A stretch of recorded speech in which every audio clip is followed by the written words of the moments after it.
उमेश शिंदे. मित्र हो, सहचारिणी असता सोबत तोपर्यंत तो राजा असतो. साथ सुटता तिची तो आयुष्यातून वजा होतो.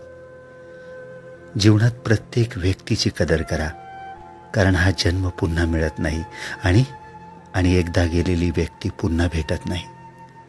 कधी कधी एखादा आजार हा औषधाने बरा होत नाही, तर एखाद्या व्यक्तीने दिलेल्या शाब्दिक आधाराने बरा होतो. म्हणून शब्दाला धार नाही तर आधार हवा.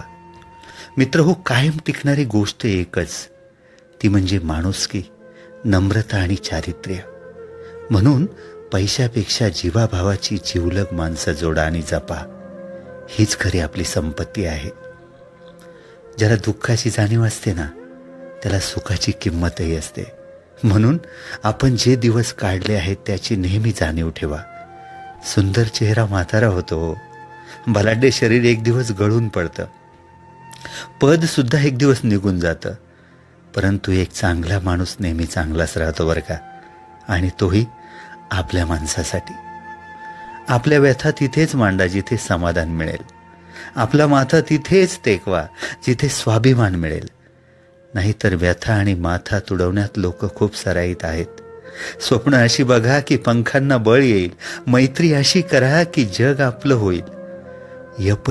अपयश पण असं स्वीकारा की विजेता सुद्धा भारावून जाईल. आणि मित्र, माणूस असं बना की माणुसकी सुद्धा नतमस्तक होईल. कधीही कुणाला द्यायचाच असेल तर तुमचा वेळ द्या, कारण इतर वस्तू रागात परत केल्या जातात बरं का. पण दिलेला चांगला वेळ हा कायमच्या अप्रतिम अशा आठवणी देऊन जातो. त्या फेकल्याही जात नाहीत आणि वायाही जात नाहीत. पडत्या काळात दिलेली सोबत ही मोठमोठे घावही सहज भरून काढते मित्रांनो. दुसऱ्यांसाठी डोळ्यात पाणी आलं की समजावं, आपल्यात अजून माणुसकी शिल्लक आहे.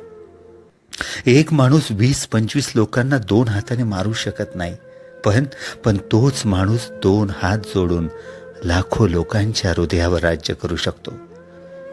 थकलेल्या शरीराला कुठेही झोप लागते हो, पण थकलेल्या मनाला मात्र कुठेच झोप लागत नाही.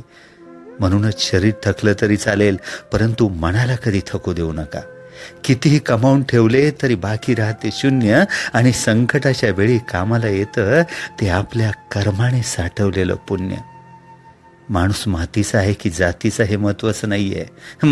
माणूस मातीचा आहे की जातीचा आहे हे महत्वाचं नाहीये. अंधारात प्रकाश किती देतो हे महत्वाचं आहे. त्याचप्रमाणे मित्र गरीब आहे की श्रीमंत हे महत्वाचं नाही. तुमच्या संकटात किती खंबीरपणे तुमच्या पाठीशी उभा राहतो हे महत्वाचं आहे.